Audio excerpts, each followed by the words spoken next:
আসসালামু আলাইকুম। কেমন আছেন? আজকে উদয় ইন্টারন্যাশনাল স্কুলের পক্ষ থেকে আমরা বিজয় র্যালিতে বের হয়েছি। আমাদের ছাত্রছাত্রীরা স্বতঃস্ফূর্তভাবে অংশগ্রহণ করেছে বিজয় দিবসে। দেখতেই পাচ্ছেন আমাদের ছাত্রছাত্রীরা স্লোগান দিতে দিতে স্লোগান দিয়ে যাচ্ছে আমাদের ছাত্রছাত্রীরা শিক্ষার্থীরা।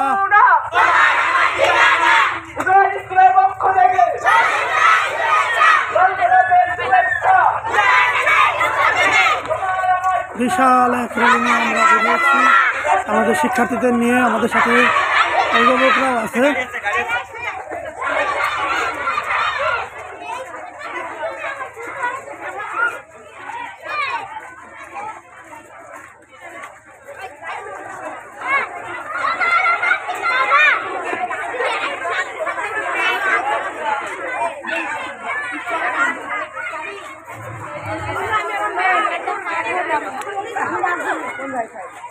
Gracias.